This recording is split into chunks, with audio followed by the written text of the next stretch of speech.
Nagaa fi araarri jaalalli waaqayyoo isiniif haa baay'atu. Kabajamoodhaa fi jaallatamoo obboloota koo hafuuraa toora intarneetii maraatti argamtan hunduma keessaniif kun qophii dhugaa ba'umsaa karaa yuutuubii Dirree Bashannanaa isiniif darbudha.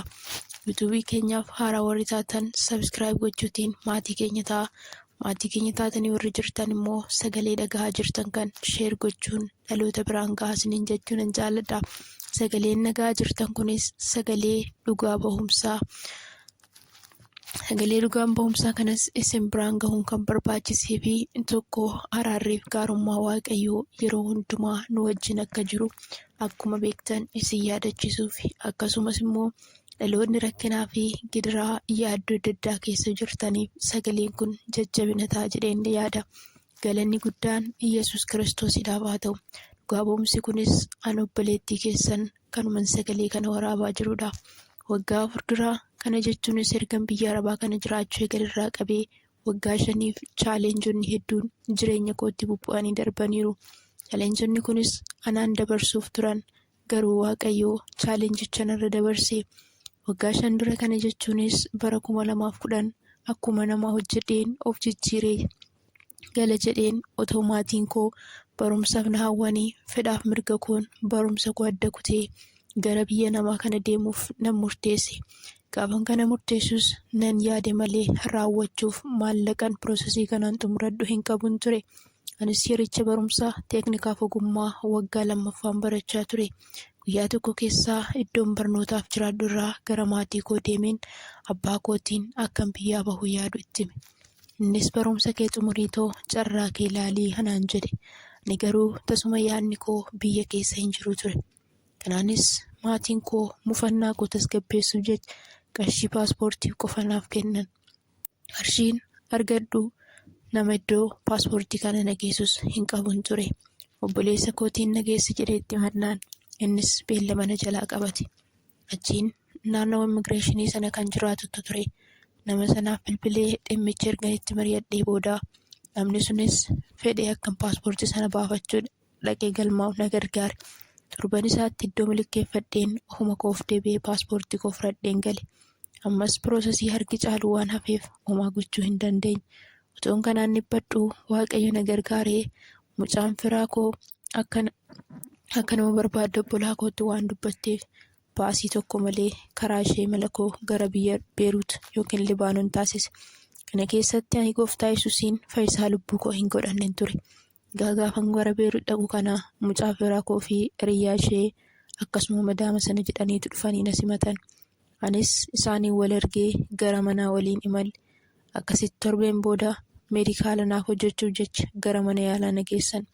Gaafa sana harka koo keessaa dhiiga iddoo fudhatanitti harki koo hadhaana godhatee baay'ee na dhukkubee ture. Garmalees na dhitee ture. Sanarratti eenyummaan koo natti jijjiiramuudhaan qaama koo irratti shifiiwwan garaagaraa na yaa'uudhaan baay'ees nan dhukkubsadhe. Turtii akka ji'aaf mana yaalaatti na deddeebisaa turan. Sana booddeerrattis waaqayyo na gargaaree nan fooyyee. Madaamiin sun bilbilli akkanaaf hin eeyyamamne natti himtee turte. Haa ta'u malee kutaa kootti TV waan naaf galchiteef halkan hagan rafuutti TV fayyinaan hordofan ture. Akkasumas guyyaa bilbila hiriyaan xiyya akka faarfannaatti dhaggeeffadhu. Akkasin dabbarre jettee madaama koo dhoksaan naaf laattee waan tureef dhoksaan isa fayyadamaan ture. Sanuma keessan yaada garaa koo jijjiirradhee gara gooftaa Yesuus Kiristoos dhufuuf murteesse. Isheenis yeroon booda gaaffiin koo waan isheetti hammaateef akkasumallee waan na jaallatteef bilbila naa bituufis yaada garaa ishee geeddaratte. Anis ergan bilbila bitadhee booddee gara obboloota koo kana deemeen Yesuus Kiristoosiin fayyisaa lubbuu koo godhachuu akkan barbaadu ittan dubbadhe. Isaanis tole jedhanii erga naaf kadhatanii booda gara waldaa ofii isaaniitti waaqeffataniitti na dabalan. Osumaan kanaan jiruun mana keessatti chaalenjiiwwan garaagaraa wal qaxxaamuranii dhufuu eegalu. Maatiin sun yeroo hundumaa biyya keessaa iddoowwan garaagaraa deemanii daawwatu ture. Mana gadi hin taa'ani. Anis baay'ee deddeemuu waantan hin jaalanneef dadhabuurraa kan ka'e amaloonni haaraan na mudachuu eegalan. Konkolaataa keessatti dhukkubsachuu, iddoo mannaa baddeetti na joonjessee akka gaggabduu na kuffisuu fi kanneen tokko tokkoof saaxilame. Ta'us garuu isaan ijoollee daa'ima waan qabaniif manatti na dhiisanii deemuu hin danda'an. Qoricha garaagaraa balaawwan sanarraa kan na ittisan bitanii faarmaasiirraa naaf kennaniiru ture. Otoon gara konkolaataa hin seeniin qoricha sana fayyadamee akkan imalu ture kan naaf himan. Ani garuu uumama koon qoricha waanan jibbuuf yeroo hundumaa hin fudhadhun ture. Yeroo dhukkubichi garmalee natti hammaaterraan kan hafe qoricha sana guyyaa kaan fudhadheera jedheen isaan soban ture.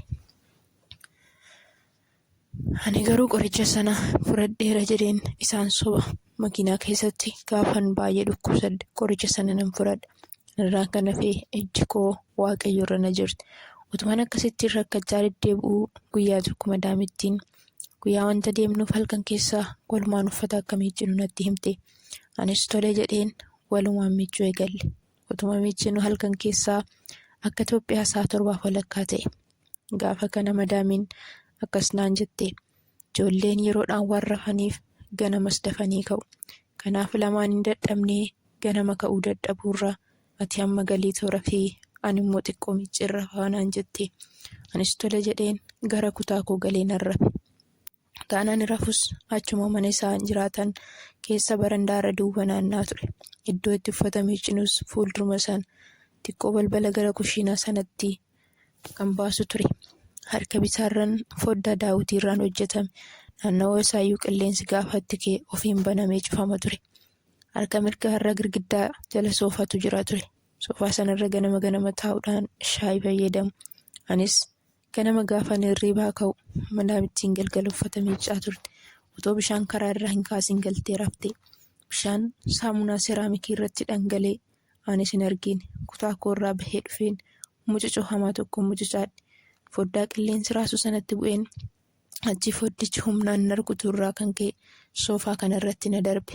Waaqayyo na gargaareen otoo foddaan sunis akka dura of hin raafamu banamee gamoorra nan darbin. Waaqayyo harka nama jala qabachuurraan kan ka'e madaaf caba tokko malee soofaa sanarratti han kufe.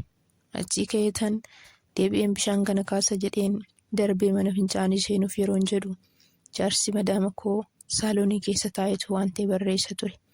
Anis nagaa bultee jedheeniin nagaa gaafadhee bira darbee deeme. Gara kutaa kootti bijaamaa jijjiirrachuuf otoon deebi'uu sakandii keessatti sagalee iyyaan dhaga'e. Naasuun gaafan fiigee dhufu namichi duraan saaloonitti arge. Bishaan buufachuuf birciqqoo baatee akka deemutti iddoo manani kufe sanatti mucucaatee kufe.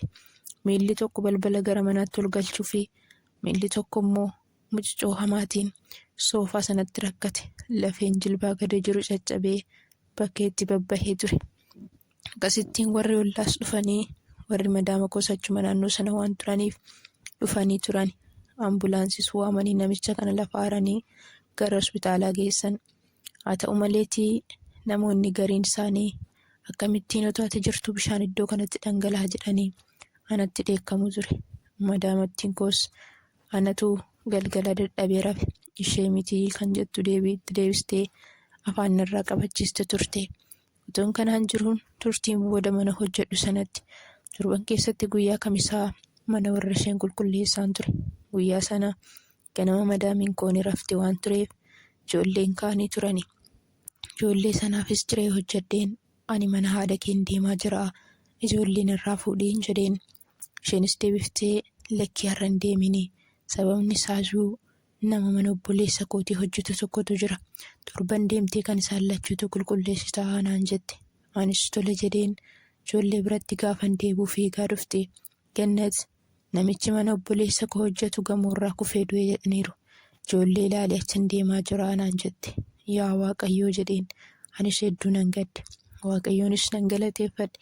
Darbee torban isaatti gaafan mana warra sanaa dhaqee gaafan dhaqu mana obboleessa ishee sanarraan eegala jedheen gamoo yoon ol ba'u.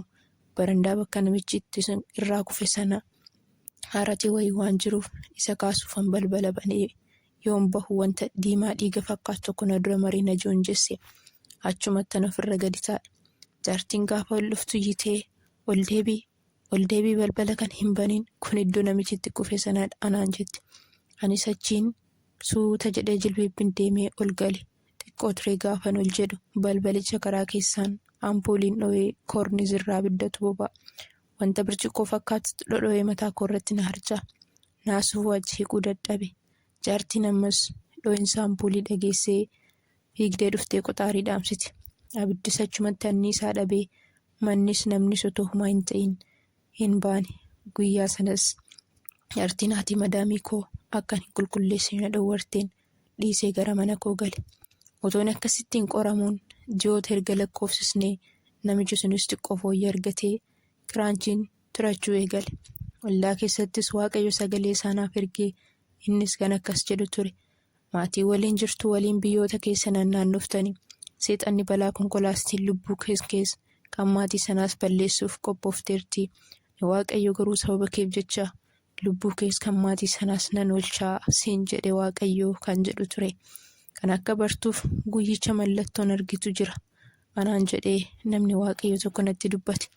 Anis ergicha dhagahee torban keessa akkuma barame maatii sana waliin madaamni koo konkolaataa ooftee ani ijoollee 2 gabbiina irratti ofirratti qabee namichi miila kottoonfachuu waan hin dandeenyeef teessoo duubarra qaxxaamuree taa'e. Akkasuma maatii madaama koo fi warri ollaa wayiis jiru. Dabalatee konkolaataa 3 imala karaa sa'a 6 eegalle. Gaafa deemnu sana karaa baay'ee bu'aa bayii fi gaaraaf golba sodaachisaa qabu deemne. Bakka deemnis geenye gaafa galluuf jennu rooba hamaa tokkotu roobe. Roobichis cabbiidha. Gaafa dhaqnu karaa naanna'aa ture. Ganama qaraan gogaas waan tureef karaa gaarii homaan jedhu ture. Yeroo gallu garuu cabbiin waan roobeef karaan baay'ee ulfaataa ture. Utuma akkasiin deemsee gallee jirru konkolaataa keenya 3 keessaa kan warra madaamii koo suniif cabbii mucucaattee hallayyaa gubbaa geesse. Keenyas otoo hin beekin konkolaataa sanarra gahee dhaabbate. Harka mirgaarraan gaara sodaachisaa, harka bitaarraan hallayyaa sodaachisaa ture. Gaafa kana nu hunduu dhugumaan hallayyaa sanatti dhumna turre. Kana keessaa namni tokko waa hin taane. Waaqayyo garuu akkam akka godhe harrayyuu gaafan guyyicha yaadu anaaf gaafii guddaadha. Dhugumaan Waaqayyo kun dinqiidha. Achiis namoonni karaa deemanis nutti goranii konkolaataa keenya kan irraa bahe duubatti dhiibanii deebisanii ishee karaarraa maqxas karaatti deebisanii tirannaa fi siqaayii meeqan karaa gara cabbii sanarraa nagaadhaan karaa mana keenyaatti ni galle. Chaalenjota kana hundumaa keessatti dhugumaan harki Waaqayyo akkana wajjin jiruuf Waaqayyo akkana jaallatus nan bare. Utuma haala kanaan chaalenjonni bifa jijjiirrataniin irratti wal furaniin waggaa 1 fi ji'oota lakkoofsise. Waggaa 2 fixuuf yeroo jiini shawwayinaafu madaamiin koo akkas naan jette. Amma doolaarri baay'ee dabaleera. Duraan doolaara 1 qarshii keenyatti 1 walakkaadhaan siif jijjiira ture. Amma garuu gara 2 walakkaatti ol dabaleera. Akkuma argitu abbaan manaa koo cabee hojii dhiisee ol deebi'eera. Mindaan amma isaaf kanfalamu haga duraan kanfalamuuf irraa waan gadi hir'ateef inni ijoollee koos barsiisee asbeezaa manaas cufee mindaa keessa doolaara siif kaffaluu hin danda'u. Ani qarshii keenya yoo siif kaffalee maallaan jettaa jettee na gaafatti. Anis lakkii sun anaaf kisaaradha waan ta'eef akkasiin hin hojjedhu jedheen isheettis deebise. Anis hin jaalladhaa garuu harkaa dhabuun koo sirraa adda na baasinnaa nan beekaati qarshii barbaacha biyya keerraa dhuftee anis akkati jijjiiramtee galchu nan fedha jettee natti maramtee booche. Anis lakkii booyin Waaqayyoon olachuuf yaada gaarii qabaa. Itti garuu fabaastee mindaa koo naaf kaffaluu akka hin dandeenye natti himuu keef dhugumaan ati nama eebbifamtuudha. Waaqayyo ilmoo keerra oolcheessa bulchu osoo nama kan tokko ta'eetii na hojjisiifatanii ka'anii dafqa koo na dhorkachuu danda'u. Ati garuu dafqa koo hin barbaaddu waan ta'eef kana natti himte. Anis waa'ee keef gammachuu guddaan qaba. Anis sin jaalladha. Eessumayyuu yoon jiraadhes bilbileensi gaafadha. Jennaan natti maramtee ammas boo'icha itti fuutee. Kana irrattis nama akka koo siifan barbaada. Achi hojjedhu immoo naan jechaa turte. Anis lakki ji'a 2 wanta asitti haalatti mijeeffadhu qarshii keessanii yoo dandeessinaaf kaffale. Kana boodatti garuu gara biyyaa galuun fedhan jedheen. Akkuma itti dubbadhe ji'a 2 sana maallaqa Libaanoon sanaan hojjedhee erga meeshaalee biyya galuuf naatu bibbitadhee booda ji'a 3ffaan gaafa dhumu isheenis amma egaa dafqi kanaaf gaarii miti. Mindaa keessaa ammaan obboleettii koo biyya Kanaadaa jirturraan doolaara siif liqeeffadhaa naan jette. Anis gammadeen kanaan itti walii galee toon jiru guyyaa tokko karaa onlaayinii obboleettiin Raajii Diibooraa jedhamtu tokko Arabootaaf akka kadhattu afaan Arabiffaan awwaaja baaste. Galeen ishees sheer namoota irraan na dhaqqabe madaama koottiin himee wajjumaan ni bilbilleef waa'ee namicha abbaa manaa ishees isa miilli cabee jiru itti himti. Kana irrattis raajiin sun amma bishaan irratti sii kadhadha, na waliin kadhachuu dandeessaa? Bishaan sanas ni obaasta, madaa isaattis ni naqxaa ittiin jetti. Jennaan madaamiin abbaan manaa koo waan akkanaa hin dhaga'u, na dheekkamuu danda'a ittiin jette. Achumaan silkii natti deebiste. Anis raajittii sana waliin kadhadhee isheenis akka sanaan jette. Hafuura mana sana keessa dhokatee jiru harkumti guddisee ajjeesuun argaa. Gumaan abbaan manaa ishee ni dheekkama yoo ta'e ganama yeroo mana qulqulleessitu bishaan kana manatti fafacaase, Waaqayyo si waliin jira naan jette. Anis akkuma isheen jettee gochuu nan eegale. Kana irrattis guyyaa tokko halkan keessaa ilbiisa hantuuta fakkaatu Amister kan jedhamu guddaa tokko kan duraan maallaqa itti baasanii bitan manatti dhoksaan qallabaa turan harkuma isaaniin ajjeesuuf otoo tumanuu mana keessa harkaa bade. Kana irrattis halkan obboleessa namichaa fi niitii ijoollee waliin ta'uudhaan mana soofaa diddiigaa bulanii ni ajjeesan. Eessaa dhufes jedhee gaafannaan otoo taa'aa jirru alarraa ol galee naan jedhanii na soban. Torban isaatti mindaan koos naaf ergamee macaafa qulqulluu fi habilii mormaa I belong to Jesus jedhamuun barreeffame tokko bittee naaf laattee tikeettii koos naaf kutte. Tarii karaa nama biraa carraa deebitee dhufuullee yoo argatteef akka nama na bira deebi'uutti jettee ID koos waan hundumaa naaf laattee turte. Akkasitti Waaqayyo galmee seexanni naaf qindeessite narraa garagalchee isaanis qophii ajaa'iba ta'eetiin keekii naaf gochuudhaan hiriyoota koo naannoo sana jiran naaf waamuudhaan gammachuu addaatiin ofirra na gaggeessan. Anis gara biyya kootti nagaan nan gale. Ergan galees yeroo xiqqoon booda irraa wayii ergannaan gara Dubaay dhufuuf nan murteesse. Dubaay deebi'ee deemuu koo irrattis Waaqayyoon natti dubbatee ture. Egaa gidduu sanatti chaalenjoonni hedduun turaniiru. Garuu kan Waaqayyoon caale guyyoota muraasa keessatti viizaan naaf dhufe. Gaafan Dubaay gahu biiroo na fide keessa ijoolleen keenya nama hedduutu jiru. Anis naheen maaliif jedheen muceellii sana keessaa mucaa ishee tokko nan gaafadhe.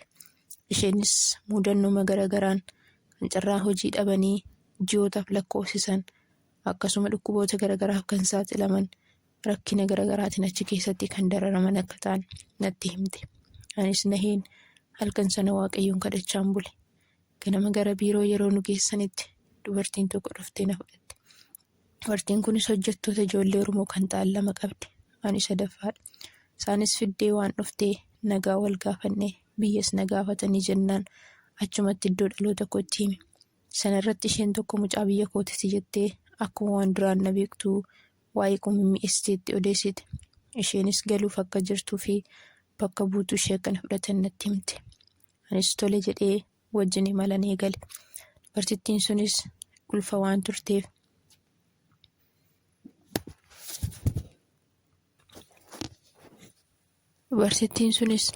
ulfa waan turteef torbee 2 booda ni deesse. Akkana jaallattes gaafa mucaan kun galtes akka isheetti ijoollee ishee akkan kunuunsuufi qabu natti himte. Ji'oota booda gara biyyaa mucaan sunis ni galte. Kanaaf anaa fi ishee tokkodha. Aniif isheenis jaalalumaan hojii keenyatti fufne. Ani ijoollee isheen sun immoo hojii mana keessaa ture.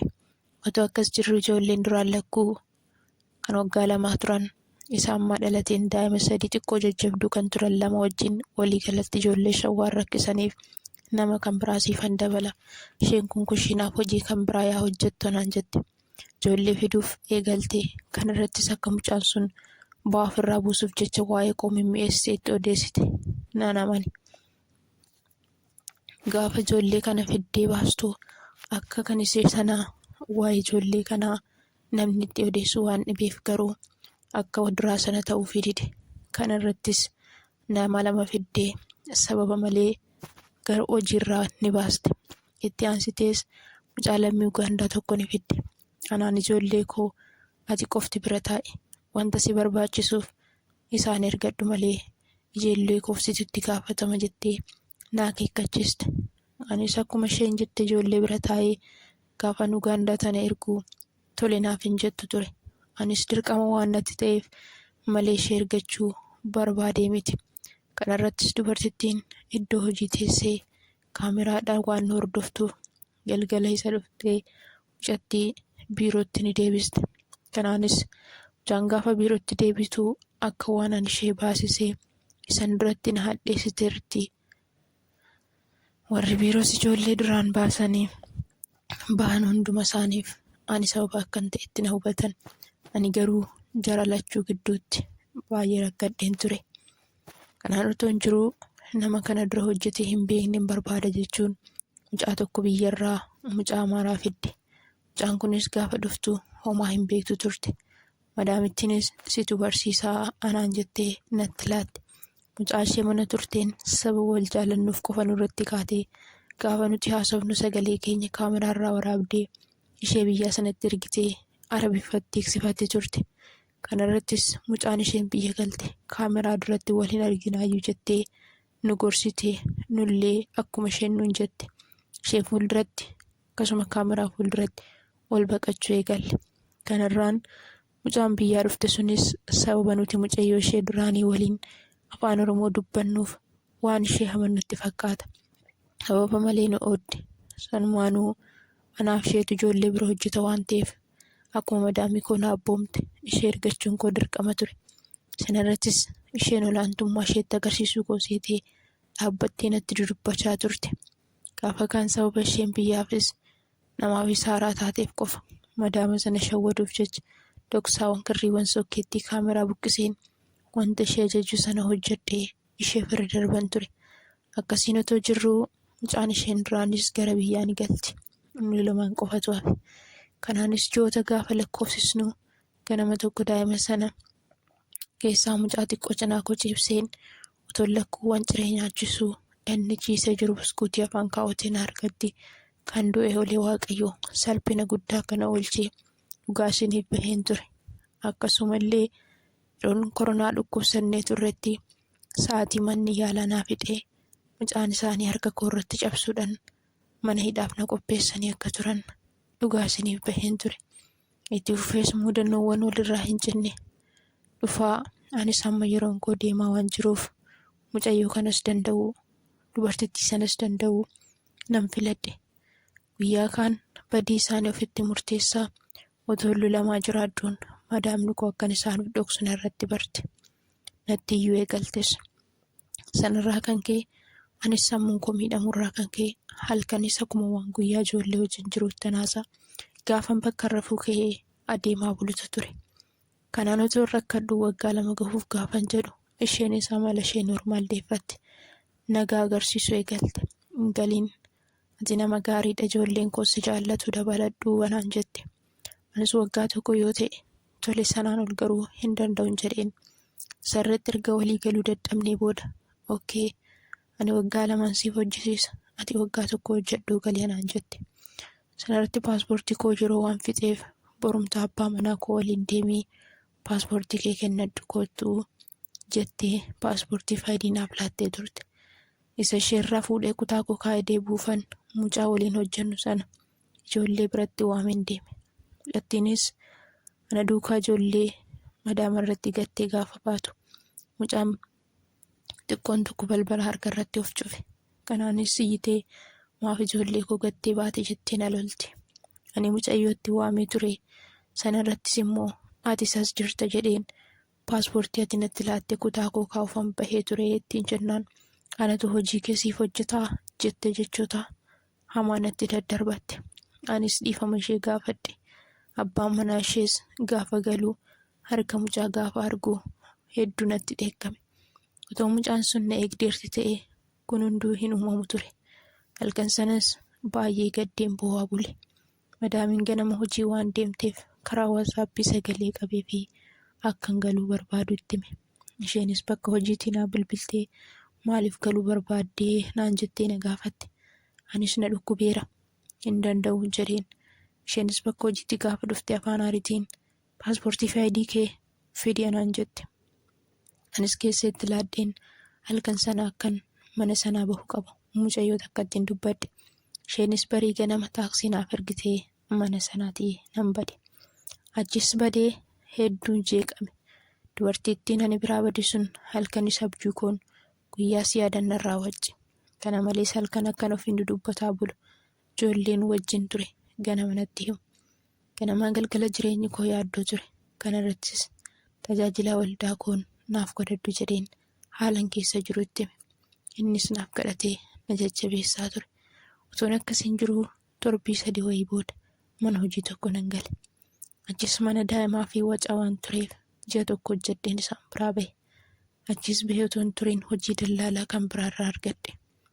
Hojii kana gaafan deemu dallaalli kun iddoo mijataa akka hin taane ta'uu beektuu jijjiirraa iddoo sana na geessiti malee anaaf hojii haaraa hin turre. Gaafa warra sana dhaquuf deemu bilettiin FB'rraan beeku tokkon arge. Ta'us dallaalaan keenya waan nu bira jiruuf isheenis na dubbisuu ni sodaatte. Anis dallaalaa tokko ta'uu beekuu baadhus waan afaan na qabe hin beeku.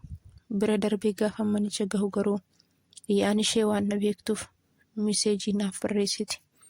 Mana hojii gaafa galtan waa'ee manichaa hin qorattanii kan jedhu ture. Sanarrattis naheen utoo mucaa sana hin dubbisiin bira darbuun koo na gaabbisiisaa ture. Ishees haala manichaa gaafan gaafadhu mucaan humna isheetii ol taanan akka baate naaf himte. Anis nan ilaala jedheen galgala sana bulee barii ganama isaa seerattiin bulmaata mana sanaa gaafan naga'u dhugumaan diinaaf manichiin hawwamu ture. Anis dhiifama ichiif walii galuu hin danda'uun jedheen. Kana irratti gara dallaalaa koo bilbilteetti himte. Isheenis dubarsittiin natti jajuu eegalte. Manas natti bimmi'eessuu eegalte. Kana irratti ani lakki mana hidhaatii bahee mana hidhaatti deebi'ee jiraachuu hin danda'u jedheen. Mucaan isheen ana bira boqoddus haala sanaan akkanatti fufee hojjedhu waan jibbiteef dallaala sanatti bilbiltee eeggamaa turte. Sana booda dallaalli sun silkii ishee ni cufatte.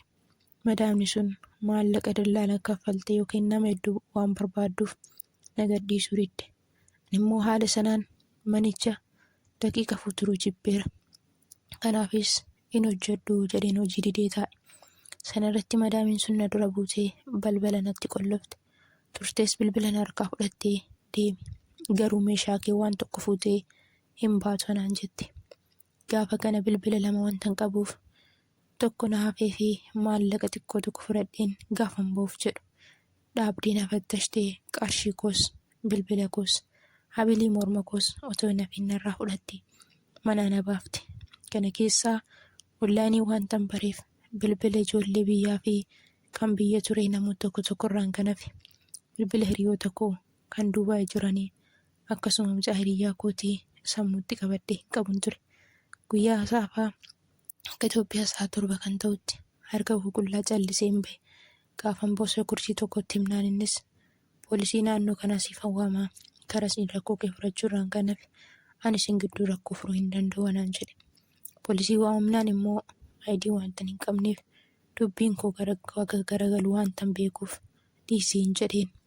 Yeroon bakka itti bahu kana mucaan lammii Itoophiyaa tokko daa'ima mana barumsaatii galtu baasirraa fuchuuf haala dhaabbattu argeen bilbila ishee gaafadhe. Kunis lakkoofsa namaa wantan hin qabneef Facebook irraan karaa messengerii akkan hiriyaa koo argadhuuf dubbisuuf itti himeen ture. Isheenis maqaan irraa fudhattee ol baheen iddoo waayifiitti siif yaalee dhufaanaan jettee deemte. Yeroo kanaanis lakki bilbila irraa fudhachuun qaba jedheen dubartittii sana biratti ol hin deebi'e. Natti yoon ol deebi'u na dheekkamaa bilbila dallaala barreessitee natti darbitee balbala natti gadi cufte. Anis achi baheen kan karaa darbu hundumaa bilbila kadhachuun eegale. Yoo namni garaa na laafes dallaaltittiin bilbila narraa hin kaastu. Akkasiin ala dhaabbachaa oleen natti galgaliiti. Seekuritiin warri guyyaas bahanii kan halkanii galaa jiru. Otuman salphadde jedhee miixuu hamaa keessa jiru seekuritoota warra faraqa halkanii galan keessaa gurbaa lammii Itoophiyaa tokko nan arge. Inni dursee inni na argee maafas dhaabattaa naan jedhe. Anis wanta na mudate ittan hime. Innis dallaala kanarratti naaf bilbilee yaalii yeroo hedduun booda narraa kaaste. Maaliif baate jettee na arrabsaa dhufaan jira naan jette. Kun hunduu maallaqa natti nyaatte deebisuu waan mararamteef nama barbaada akka turteedha. Anis waan hankalaateef dabalees roobni wayiis waan tureef ol deebi'een gamoo jala dhaabadhe. Utuman isaan eeguu isheen konkolaataa keessatti hafte gurbaan ishee waliin ture nama kan biraa fidee akka waan nan beeknetti balbalarra darbee deemaa ture. Ta'us ani waamee dubartittii irraa meeshaa koo hundasaa fuudhe. jedheen itti dubbadhe. Mucaan inni iddoo hojii sana geessaa jiru ana na argitee hin deemu jettee sodaatte. Innis erga ishee gorsee booda mucaan dinnaan intalitti konkolaataa keessa waameetti hime. Kana irrattis fedha isheen hojii dhiistee baate jechuun mucayyoo sossobanii ni geessaniif meeshaa kuusirraa naa fuudhanii mana hiriyaa koo isheen bira boqodhuun nagahan. Qarshii san guyyaa lama hojjedhes dubartittii irraa fuudhanii ofiif oolfatani. Kanaan otoo hin jiruu guyyaata booda mucayyoo waldaa tokko keessa wajjin ture hojii nan argadhe. Gaafas halkan waan mana keenyaaf naanna'uu hin argine ture. Ganama ka'ee uffata barandaa rafuuf gaafan ba'u manni jara keessa galee galaana irra jira. Gamoo irraan gadi utuman bishaan ilaaluun na joonjesseen ofirratti gadi kufe. Ergan xiqqoof barees hojiirra na baasu jedheen of sodaadhan ture. Garuu dubartittiin sun rafi jettee akka nama mana yaalaa ciisetti na kunuunsaa oolte. Kana irrattis Waaqayyoon nan galateeffadhe. Otoon kanaan jiruu otuma akka ijoollee isaanii bilisummaan na jiraachisanii ji'a 2 wayii ta'e. Yeroon booda na dhiisanii gara biyya biraa deeman. Gaafa adeeman kana ani hojiirra hin turre. Yaa ta'u malee yeroo deebi'anitti nuuf hin hojjenne naan jechuu otoo danda'anii mindaa koo kan ji'a guutuutti fufiinsaan naaf kaffalan. Kana irrattis inni nan kaleessa namaaf jecha miidhame sanatti gammachuu akkan qabaadhu na godhe. Waaqayyo maqaan isaa haa ulfaatu. Anis Waaqayyoon waan guddaa na barsiise. Maatiin kun gaarii naaf haa ta'an malees wanti isaan mana keessatti hojjetan hafuura koo ni qora ture. Waaqeffannaa isaanii wal qabatee fi akkasuma ilbiisota garaagaraa mana keessatti qallabu ture. Guyyaa tokkotuma dhugaa bahumsa namaa dhaggeeffadhee duukaa kadhadhuu galgala isaatti ilbiisa kana lubbuun isaa darbe. Du'a ilbiisa kanaafis wal lolaa turan. Kunis duunan lammaffaa bisanii mana kaan. Ishee lammaffaan kunis erga yeroo muraasa qallabamtee booda engadda jechuunis guyyaa jimaataa sagantaa nama Waaqayyo Raajii Masirat halkan karaa FB Live'dhaan kadhataa turan irratti isaan duuka kadhachaan ture. Barii isaa ganama inni isaan lammaffaa bitan sunis inni du'e. Walis lolaa turan. Kana irrattis deebiin akka hin binne waliif galaa turan. Nyaata isaas otoo hin hafin baasanii hin gatan. Galanni Waaqayyoo Waaqa guddaadhaaf haa ta'u. Akkasittiin Waaqayyo qorama koo hundatti furmaata godhee kun dhugaa bahumsa koo muraasadha. Inni haalotaa fi baroota keessatti na biraa hin hafne. Rakkina keessa dhaabbadhee kan rakkate harka qaburraan kan hafe. Biyya namaa keessatti baay'een hojii dhabanii rakkataniiru. Dhukkuboota garagaraaf saaxilamaniiru. Du'a badduu badaniiru. Kana keessaa ani garuu hojii dhabee harka namaa ilaalee hin beeku. Lafan jirutti lolamus mindaan koo yeroo naaf laatama. Baay'olii keessaa balbala saaqee na baasee lola seexannatti bantii narraa lollee na dabarsee maraatummaaf nan saaxillee du'aafis dabarsee nan laanne galanni guddaan Waaqayyoodhaaf haa ta'u. Dhugaa bahumsi kun dhugaa bahumsaan obboleettii keessan Gannati.